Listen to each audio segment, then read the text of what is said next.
Est-ce que vous connaissez la pyramide de Maslow? C'est une pyramide qui a pour objectif de hiérarchiser nos besoins avec les plus importants et les plus fondamentaux en bas et les plus facultatifs tout en haut. En premier donc, on a les besoins physiologiques. Pipi, caca, manger, dormir, boire, respirer et puis baiser apparemment. Une fois qu'on a atteint la satisfaction de ces besoins, on s'attarde plutôt à la satisfaction des besoins de sécurité. Vivre dans un environnement stable et prévisible dans lequel je dois pas constamment être sur mes gardes au cas où je me ferais tuer, ce qui me permet de pas être constamment en état d'alerte, de crise et d'anxiété. Une fois que je suis sagement bien en sécurité chez moi, je peux me concentrer sur mes besoins d'appartenance. Ressentir une forme d'affection et d'amour pour les autres, remplir ce besoin me permet d'accéder au niveau supérieur, mes besoins d'estime. Ai-je confiance en moi ? Est-ce que je considère que les autres sont reconnaissants et apprécient ce que je suis et ce que je fais pour eux ? Et une fois que t'as tout ça, tu peux t'activer à combler ton besoin d'accomplissement de soi. Est-ce que t'es fier de toi ? Bon courage avec la satisfaction de celui-ci, parce qu'il semble ne jamais être pleinement atteint. On a tous bien intégré cette vision hiérarchisée de nos besoins. Il nous paraît évident qu'on ne va pas se préoccuper de s'épanouir métaphysiquement en se demandant à quel point on est une bonne personne ou non constamment, quand on peine déjà à mettre du beurre dans les épinards, voire des épinards dans son assiette tout court. On a tellement bien intégré cette idée que l'on a développé celle que les problèmes de santé mentale seraient un problème de riches. Il n'y a qu'un riche qui n'a pas véritablement de problème dans sa vie pour faire une dépression. Parce que les autres n'ont pas le temps de se poser la question du sens de leur existence. Pourtant, on constate que les suicides sont bien plus nombreux dans les pays où les revenus sont plus faibles, et les populations les plus à risque lorsque l'on parle de comportement suicidaire, c'est les hommes pauvres. Alors peut-être qu'on peut imaginer que ces étapes de la pyramide communiquent toutes entre elles. Qu'il est effectivement plus difficile de se nourrir quand on a une santé mentale déclinante, et plus difficile d'avoir une santé mentale qui s'améliore quand on n'a rien à manger. Et qu'aider à remplir un besoin sans s'attaquer à l'autre, ça ne sera pas très efficace sur le long terme. Ça voudrait donc dire, par exemple, que notre besoin d'appartenance et notre besoin d'alimentation communiquent. Et ça, c'est ce que défendent plusieurs associations, comme Entourage et le collectif Les Morts de la Rue. Parce qu'à chacune de ces deux associations, on leur pose ces questions tous les jours. Pourquoi aller parler aux sans-abri quand ce dont elles ont besoin c'est pas tant un lien social mais plutôt de quoi manger? Et pourquoi s'atteler à rendre hommage aux personnes sans-abri décédées quand on pourrait plutôt dédier ce temps à aider les vivants? En fait, je pense qu'on a du mal à se figurer que les personnes sans-abri ont les mêmes besoins sociaux que nous parce qu'on a entrepris de les déshumaniser totalement. Le propre de l'humain, c'est sa sociabilité. Ceux qu'on considère avoir perdu leur humanité ne peuvent pas avoir les mêmes besoins que ceux qui sont restés insérés et intégrés dans la société. Le contraire nous paraît impensable. Leurs besoins sociaux sont donc réduits au rang de besoins secondaires, seuls les besoins primaires semblent exister, comme on le penserait pour des animaux. Quand j'ai rencontré l'association Entourage, qui est une association qui lutte pour recréer du lien social entre les personnes en situation d'isolement social et le reste de la société, j'ai aussi rencontré son comité de la rue, qui est constitué de personnes qui ont vécu à la rue. C'est vrai que c'est des situations très dures pour les femmes. Ouais, c'est très dur. Et c'est vrai, après, on peut dire dans la rue, oh là là, elle a tout d'un homme. Mais généralement, c'est que la sécurité est là et elle se protège.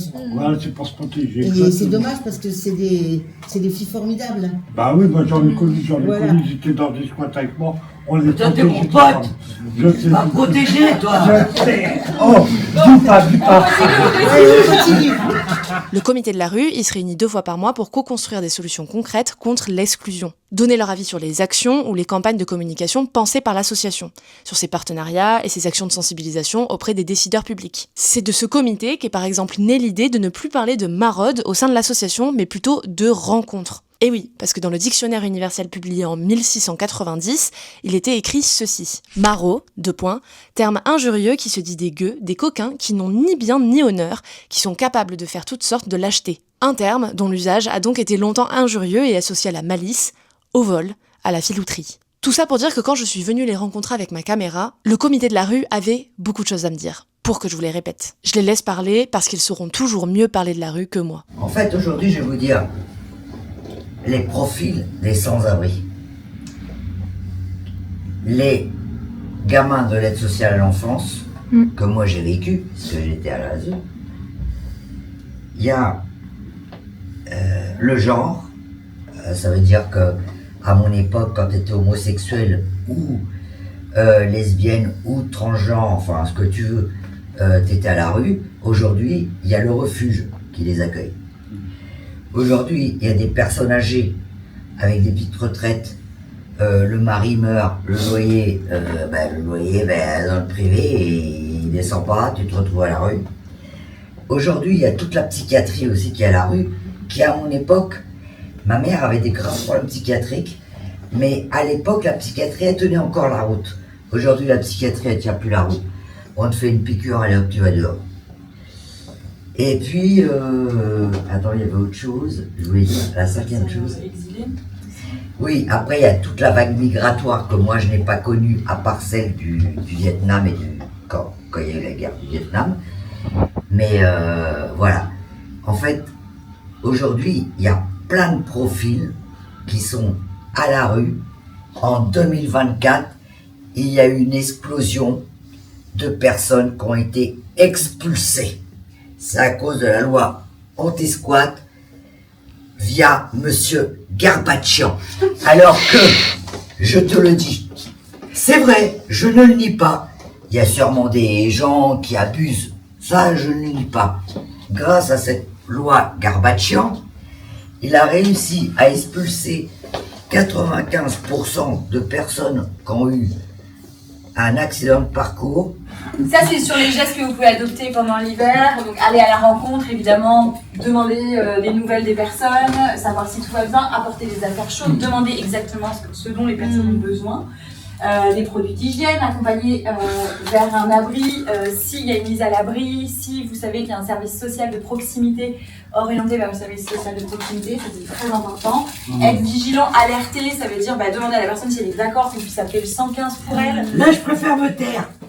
Parce que le 115 et moi, on n'est pas Moi aussi, on n'est pas d'accord. Alors, Et en plus, hier, je travaillais avec le 115. J'ai rien.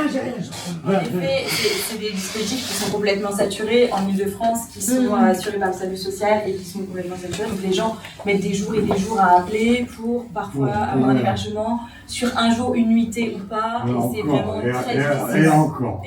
Et si vous avez la chance d'avoir une nuit dans un centre d'hébergement, Romain-Roland ou ailleurs, vous rappelez, déjà c'est très difficile de les avoir. Maintenant ils donnent un numéro, ils raccrochent au bout d'une heure, mais vous rappelez.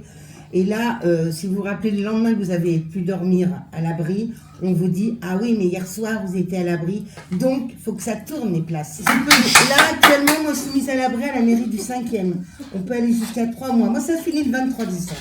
Voilà. Et si j'appelle le 115 le 23 décembre au matin, qu'est-ce qu'ils vont me dire? Vous avez eu 3 mois de mise à l'abri. Donc parce que la plupart des centres d'hébergement fonctionnent avec le 115. Oui. Et T'appelles le 115. Tu viens d'être viré il y a 2 jours de chez tes parents. Parce que t'es homosexuel, t'es lesbienne, ce que tu veux. T'appelles le 115. Allô, bonjour. Enfin, tu les as au bout d'une heure. Allô, bonjour. C'est le 115. Écoutez, mes parents, ils m'ont viré il y a 2 jours. Bon, vous avez pas des amis? Alors, le 115, tu dis non, désolé, j'ai pas d'amis. Bon, écoutez, allez en boîte de nuit. Parce qu'il faut savoir qu'à Paris, quand t'es une femme, du lundi au jeudi, c'est gratuit pour les filles. Ouais. Et tout ce que je vous dis est vrai.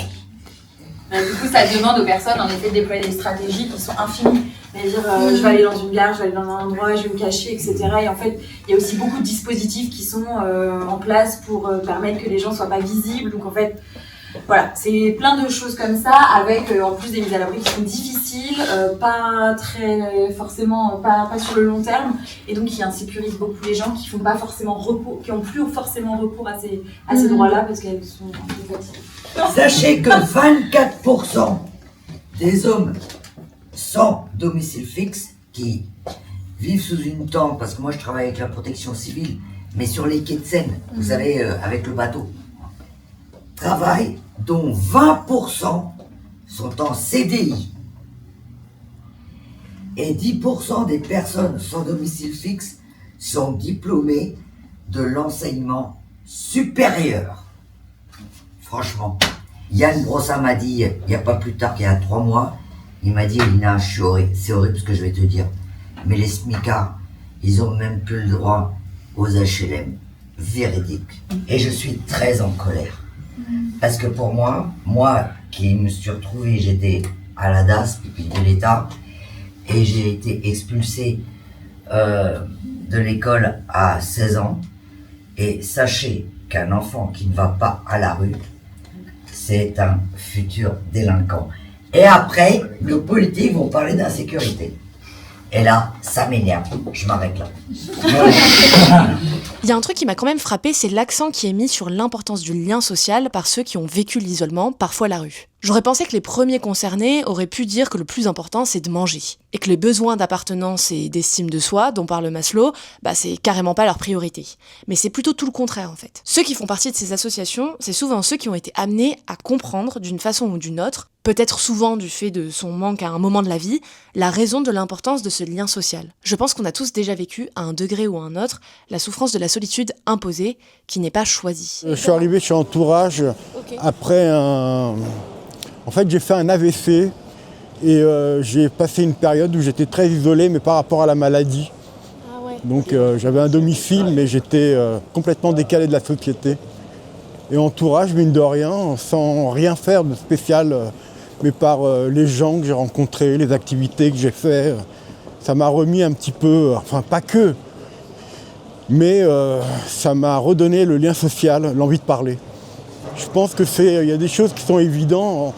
En fait, si les gens, peut-être que les gens ont peur de parler, ou ils ne sont pas à l'aise, ou ils ne se sentent pas à leur place. Mais finalement, de parler avec... c'est dur de parler avec plus pauvre que toi. Parce que ça peut rendre mal à l'aise. Je pense, hein. Enfin bon... Oui, ça renvoie à des choses des fois de nous. Tu vois, moi je sais que ma femme, par exemple, elle me demande tout le temps, mais qu'est-ce que tu fais avec ces gens-là? Elle comprend pas, mais elle veut pas comprendre, parce que ça la met extrêmement mal à l'aise. Tout ça, ça m'amène à me poser une question. Pourquoi est-ce qu'on est isolé? Quels sont les facteurs qui peuvent amener une personne à ne plus sortir de chez elle et à s'enfermer toute seule? Quand la personne a un chez elle, bien sûr. Apparemment, il y a déjà le passage à la retraite, la maladie physique ou une incapacité, et la pauvreté qui nous empêche de payer pour des activités autour desquelles s'organise le lien social. Aller boire un verre, par exemple. Il y a aussi le problème de dépendance ou de santé mentale qui nous stigmatise et qui ne nous permet pas toujours de prendre soin de nous-mêmes et de bien présenter.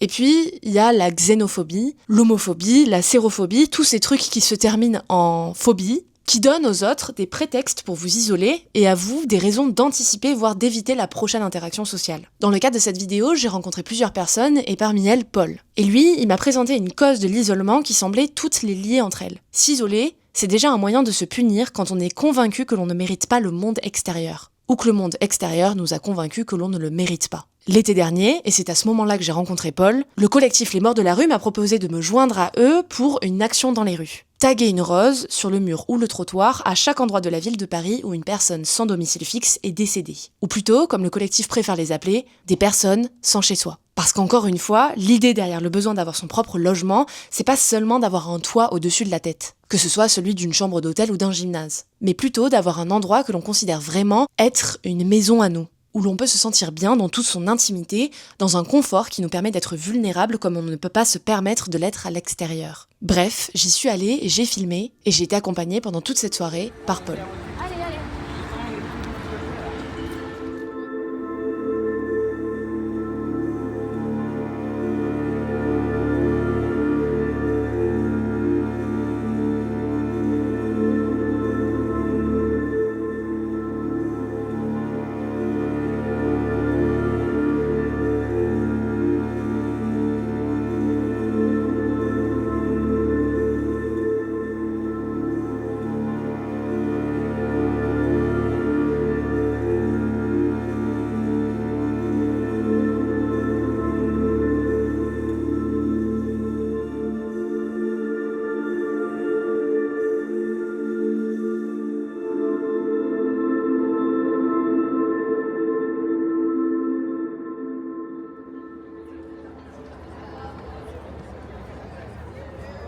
Je viens à peine d'arriver chez moi, j'ai direct rallumé la caméra parce que j'ai témoigné d'une scène de fou dans le Noctilien pour rentrer.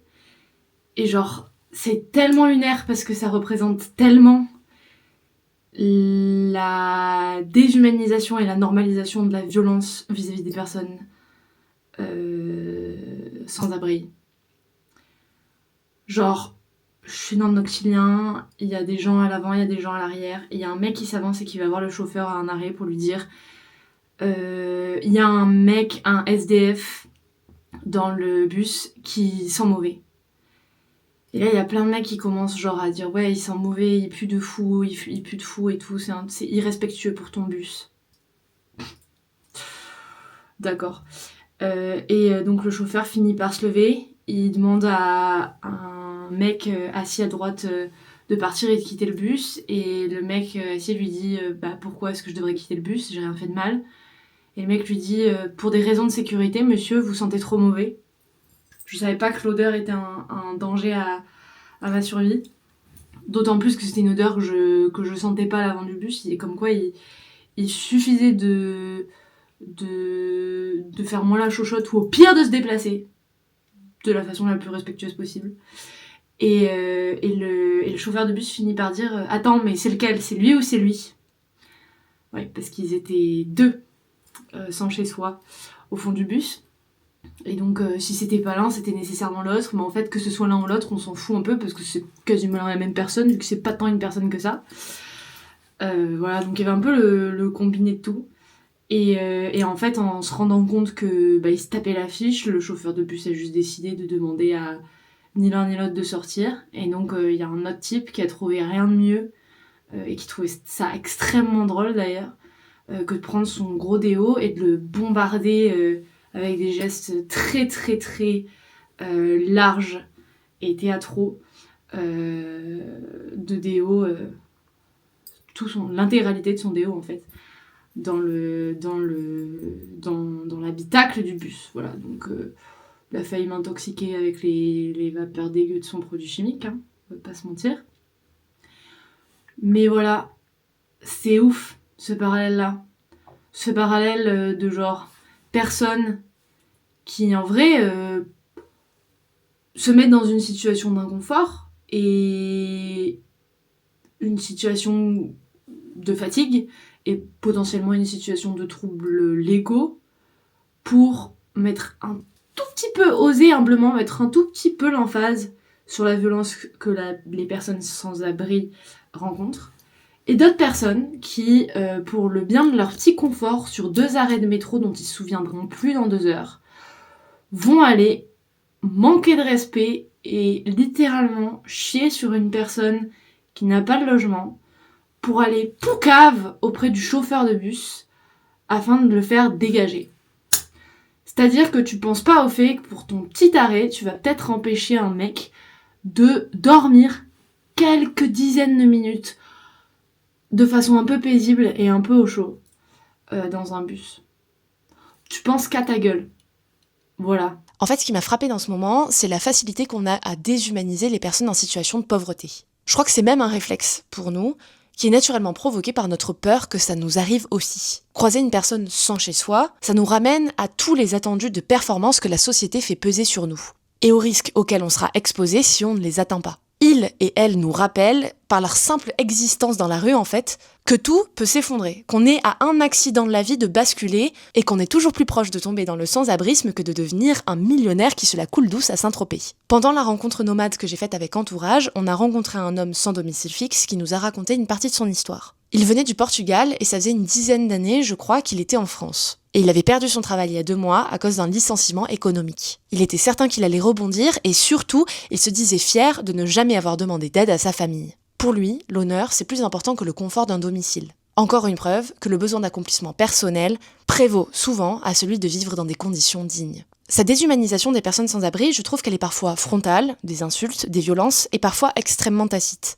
Par exemple, elle s'exerce souvent par le biais de l'infantilisation. Bah oui, parce qu'on doit expliquer et rationaliser le sans-abrisme en lui trouvant des raisons objectives pour se rassurer. S'il n'y a pas de raison d'expliquer que le sans-abri mérite d'être sans-abri, autre que l'injustice, bah ça peut dire que ça peut nous arriver à nous aussi, peu importe ce qu'on fait dans la vie. On n'aime pas cette idée d'être démunis face au destin qui fait peur. C'est pour ça que l'idée d'une méritocratie, elle nous tient tant à cœur. Elle nous rassure. Si je fais tout bien, ça ne m'arrivera pas, puisque je ne le mérite pas. Alors, on s'attelle à prouver que ceux à qui c'est arrivé l'ont mérité. Parce que ne pas y parvenir viendrait à démolir tout l'édifice sur lequel on a construit nos désillusions. Les sans-abri seraient donc sans-abri parce qu'ils seraient dangereux, flemmards, inconscients, parce qu'ils ne savent pas ce qu'ils font. S'ils sont à la rue, c'est parce qu'ils ont fait preuve d'un mauvais jugement, n'ont pas pris les bonnes décisions, et ça justifie de les concevoir comme des enfants un peu perdus qu'on veut paterner au lieu de seulement les aider. Par exemple, en disant « Ok, je te donne une pièce, mais à une condition, hein.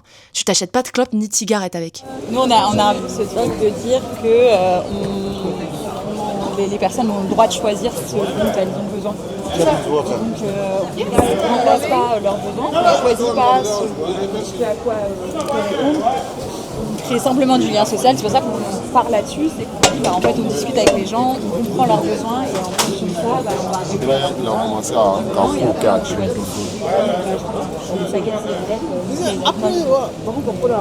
certaines personnes, la situation digitale, une personne qui est alcoolique, elle a besoin de voir pour continuer à vivre. Donc on ne peut pas choisir pour elle ce qui est bon pour elle. Tout à l'heure, je vous ai parlé du collectif Les Morts de la Rue, qui a peint des roses là où les personnes sans abri ont perdu la vie. Le CMDR, lui, il lutte pour que les personnes souffrant de l'isolement meurent dans la dignité. Il peut s'agir de personnes sans chez soi, mais aussi de personnes qui ont un toit, mais qui sont parties de ce monde seules, pour une raison ou une autre. Lorsqu'une personne sans abri décède à Paris et que le collectif Les Morts de la Rue est mis au courant, il tente de retrouver des éléments de personnalité afin d'empêcher que la personne disparaisse dans l'anonymat. Il mène une enquête auprès des travailleurs sociaux et des structures qui l'ont connu, mais aussi en se rendant sur le lieu de son décès pour interroger les petits commerces, les voisins, pour savoir s'ils le connaissaient un peu. Paul, dont je vous ai parlé tout à l'heure, lui, il dit qu'il commence toujours ses enquêtes par des fleuristes, parce qu'ils sont souvent assez sympas. L'idée, c'est de comprendre si la personne décédée avait des habitudes, un surnom, une chanson préférée qu'il mettait sur une radio portative depuis sa tante, une viennoiserie qu'il achetait souvent quand il pouvait manger au petit déjeuner. Ces informations, elles permettent au collectif Les Morts de la Rue de comprendre si la personne a des proches qui devraient être mis au courant de son départ, et puis de préparer son hommage, ou plutôt son témoignage d'humanité.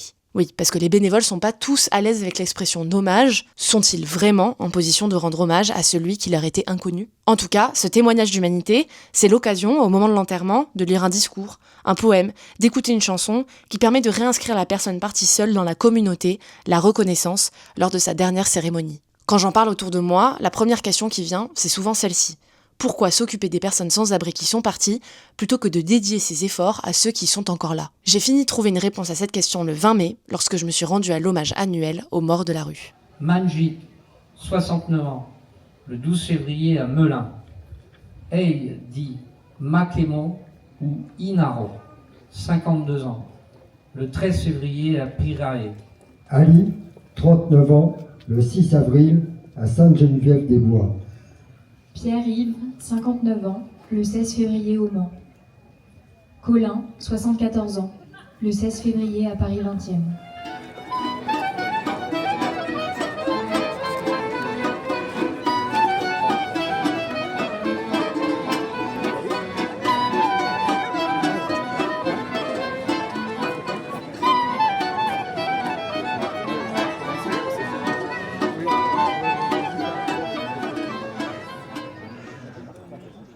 En fait, paradoxalement, je pense qu'offrir un peu de dignité au moment de la mort, réhumaniser l'autre au moment où la violence sociale a atteint son plus haut degré, au point d'en devenir meurtrière, c'est déjà promettre autre chose aux vivants. Prendre soin des morts, c'est prendre soin des vivants. Enterrer avec dignité, c'est dire que la vie a compté du simple fait qu'elle a été là à un moment donné. L'enterrement, il existe d'une forme ou d'une autre dans toutes les civilisations. Ceux qu'on n'a pas enterrés, c'était toujours ceux dont on ne voulait pas garder la trace, parce que leur mort et leur vie avant elle nous encombraient. Elles nous encombraient parce qu'elles nous faisaient honte et parce qu'on n'était pas prêt de faire face à notre responsabilité pour l'empêcher à l'avenir de se répéter. Enterrer dignement ceux qui n'ont pas eu une vie digne, c'est montrer que l'on sait, que l'on ne ferme pas les yeux et que l'on visibilisera chaque mort de la rue, chaque mort éclairée par un lampadaire, pour que plus personne ne puisse dire « on s'en était pas rendu compte, c'est pour ça qu'on n'a rien fait ».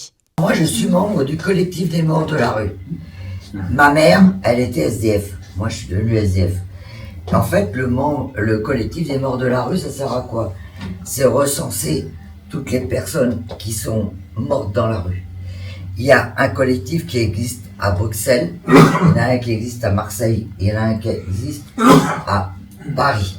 Dès qu'ils trouvent quelqu'un, bon, déjà, ça passe par, comment on dit, l'Institut médico-légal. Ouais, voilà, merci. Merci Valérie. Et ils essayent de savoir, est-ce que tu as été tué, est-ce que tu as été empoisonné, etc. De retrouver des proches. Voilà, ils essayent de retrouver les proches. Des fois, ils vont même jusqu'à l'étranger, à l'ambassade de l'étranger. Moi, Mike, mon copain Mike, ils ont été jusqu'à l'étranger en Angleterre. Et sachez que là, en 2024, nous sommes à 900 personnes qui sont mortes dans la rue. Et sachez que le plus petit qui est mort, il avait 3 semaines. Ouais. Et je peux vous raconter une petite histoire. et j'y tiens parce que je la raconte toujours cette histoire. Il y avait une maman, elle avait une petite fille qui s'appelait Cathy. Et elle avait tellement peur de se faire opérer par l'aide sociale à l'enfance, et elle disait rien. Elle osait pas l'emmener à l'hôpital et tout. Et aujourd'hui, Cathy, elle avait 10 ans. Et elle est morte dans la rue. Et vous voyez, toutes ces choses-là, ça me fait trop de peine. Voilà tout ce que j'ai envie de vous dire. Et c'est aussi leur offrir une mort digne, il me semble, sur le collectif. Oui, voilà, le collectif des morts de la rue, c'est d'offrir une mort digne avec un vrai enterrement à Thiers, au cimetière de Thiers. Voilà. Voilà, mais l'histoire de Cathy m'a beaucoup blessée, m'a beaucoup touchée parce que, en fait, cette femme, elle voulait pas qu'on sache qu'elle était dans la rue. Elle n'arrivait pas à soigner sa gamine. Et sa gamine, à 10 ans, elle est décédée. Voilà. Est-ce que vous vous êtes déjà demandé où sont enterrées les personnes sans abri de Paris ? Peut-être pas, voire certainement pas. Eh bien, elles sont enterrées au cimetière parisien de Thiers. C'est un cimetière qui n'est pas à Paris, mais à Thiers, à côté d'Orly, un cimetière qui fait 16% de la superficie de la ville. Pourtant, ses habitants, ils ne sont pas enterrés là. Eux, ils sont enterrés au cimetière communal de Thiers. Le cimetière parisien de Thiers, lui, il a pour objectif de faire face au manque de place dans les cimetières parisiens déjà bien remplis intramuros. Montparnasse, Père-Lachaise, Montmartre, Passy, Picpus, Batignolles. Au cimetière parisien de Thiers, on a enterré bien du monde. Par exemple, 700 soldats serbes de la Première Guerre mondiale, ainsi que les ossements de 100 soldats de France. On y trouve aussi des tombes de la diaspora asiatique et de la communauté juive, mais pas que. Il y a une division écologique qui a pour objectif de polluer moins en enterrant les corps de façon plus responsable qu'on le fait traditionnellement. Une autre dédiée aux enfants morts-nés. Une stèle érigée pour ceux qui ont donné leur corps à la médecine à côté de laquelle leurs cendres sont répandues. Et puis il y a des monuments. Un monument en hommage à ceux qui ont fait la guerre d'Algérie. Un autre en hommage aux victimes du crash du Turkish Airlines 981 et du Air France 406. Et puis il y a la tombe de Michel Fourniret, le pédocriminel assassin qui fait très peur. Sa tombe a d'ailleurs été anonymisée pour éviter que certaines personnes viennent lui rendre hommage. Et pendant un temps, au cimetière parisien de Thiers, il y avait la tombe du roi d'Albanie. Moi, j'y suis allée, non pas pour voir la tombe du roi d'Albanie, qui ne s'y trouve plus d'ailleurs, mais pour y visiter ce qu'on appelle injustement le cimetière des pauvres. De son vrai nom, le jardin des fraternités. C'est là que sont inhumées gratuitement des personnes non identifiées ou alors sans ressources. On y a inhumé par exemple les 57 victimes parisiennes de la vague de canicule de 2003 dont les dépouilles n'ont pas été réclamées par des proches. C'est aussi là qu'une partie des disparus du massacre du 17 octobre 1961 est enterrée, dans la division 97 du cimetière. L'arrêté du 10 mars 1955, il désigne ce cimetière comme lieu exclusif d'inhumation des indigents parisiens. Ce cimetière aurait donc été traditionnellement le lieu où sont inhumées des personnes reléguées à divers degrés par la société. Des déportés non réclamés par leur famille, des collaborateurs, des soldats de la Waffen-SS et des officiers de la Wehrmacht, des criminels, des membres de l'AOS et du FLN, des migrants sans attache et des sans-abri. J'ai demandé à Paul de m'y accompagner et je l'ai enregistré. Il est où le petit point qui dit qu'on est ici ? Peut-être qu'ils ont oublié de le mettre. Peut-être on n'est pas là. C'est combien là, 41 ? Ah oui, c'est vrai qu'en plus on est là. Mais il n'est pas posé quoi. Donc je pense juste un coup à droite ça fait. En fait c'est toujours un combat. Que ce soit faire un cimetière musulman, un cimetière juif, que ce soit faire une stèle pour les personnes qui sont mortes dans telle ou telle situation historique. La mémoire c'est un travail des gens quoi.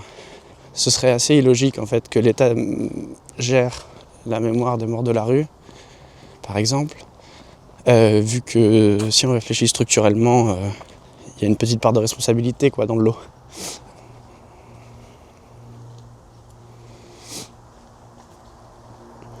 Ça, c'est les anciennes, je pense.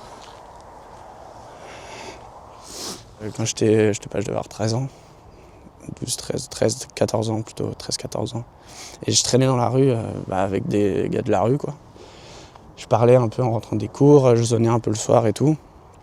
Et je parle avec un type qui était un drôle de type, mais qui était, moi je le trouvais sympa, quoi. Et qui m'a parlé avec grande tristesse d'un ami qu'il connaissait. Et qui... en gros, c'est à Denfert-Rochereau. Sur l'avenue du Général Leclerc, il y a une poste. Et à cette poste, devant cette poste, il y a une grille d'aération du métro donc il y a 4 grilles, donc ça prend un peu d'espace quand même. Et en fait, cet ami de ce monsieur, un hiver, avait bu, voilà, et a glissé sur la dite grille et s'est ouvert l'arrière du crâne. Et en fait, il est mort dans l'invisibilité totale parce que son sang se déversait à travers la grille et que personne ne pouvait se rendre compte de rien, quoi. Donc il est mort comme ça, abandonné, les passants le pensant en train de dormir ou des choses comme ça, quoi. Et moi, c'est le côté... c'est là où on vit, quoi. C'est dans le commun que ça se passe. La rue, c'est à tout le monde, c'est pour tout le monde. Et c'est justement pour ça. Quand on n'a plus rien, on a encore la rue, quoi. Et du coup, potentiellement, un peu de rapport humain positif, d'entraide, de solidarité. Et je me disais, je peux pas vivre dans un monde où il se passe ça, là. Moi, je peux pas aller faire mes trucs le matin et puis me dire tout va bien alors qu'il y a des gens qui sont en train de mourir d'une manière vraiment terrible, quoi. Parce qu'évitable, parce que si, dans des états psychologiques terribles. Quelqu'un a récupéré celle-là, ce qui est assez bizarre. Mais peut-être que ça veut aussi juste dire qu'ils l'ont sortie au bout de 5 ans. Du coup, l'idée, c'est quelqu'un meurt sur le territoire, personne ne vient s'en occuper, la municipalité est en devoir de s'en occuper. À Paris, c'est pareil. Et du coup, sur le plan légal, la ville offre sépulture pour 5 ans.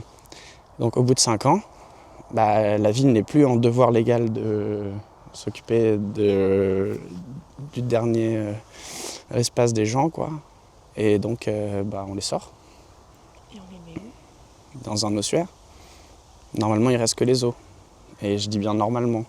Avant, c'était pire, parce qu'avant qu'ils mettent ces systèmes-là, d'aération et de connexion entre les tombes, je pense que là, on voit pas les... Ça, c'est les anciennes, je pense. Donc, il y a un truc d'aération, ce qui permet déjà quand même une décomposition plus rapide des matières, quoi.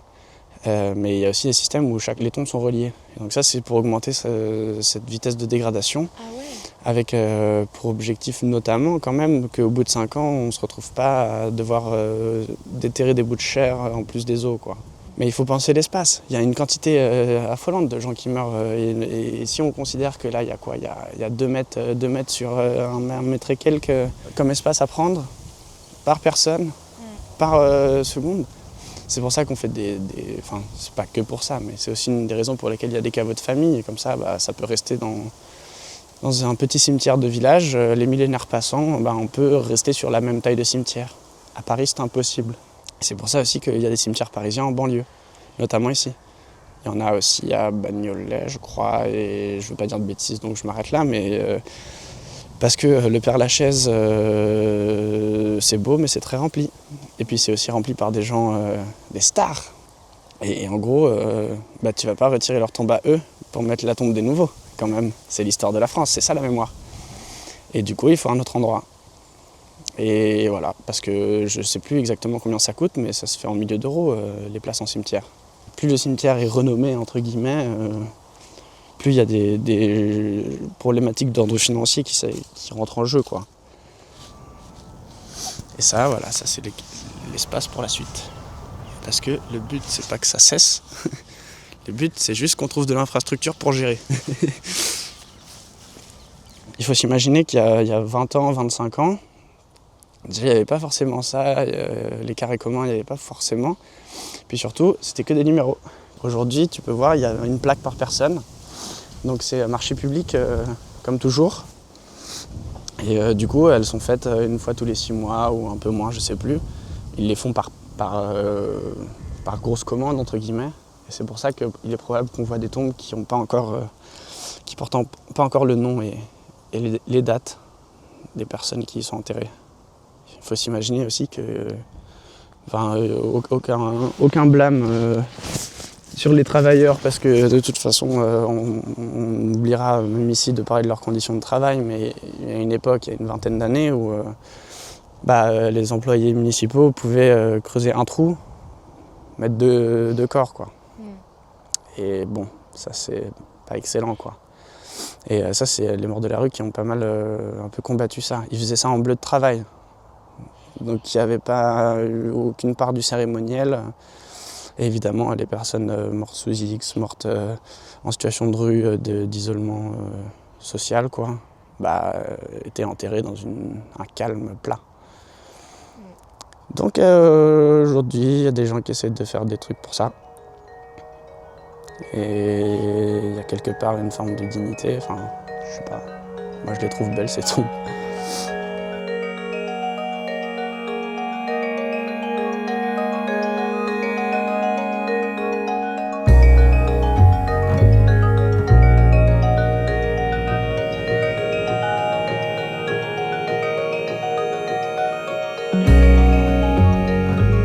Alors après tout ça, qu'est-ce que vous pouvez faire à plusieurs échelles si vous avez envie d'agir contre l'isolement des personnes sans abri et ou en situation d'extrême pauvreté?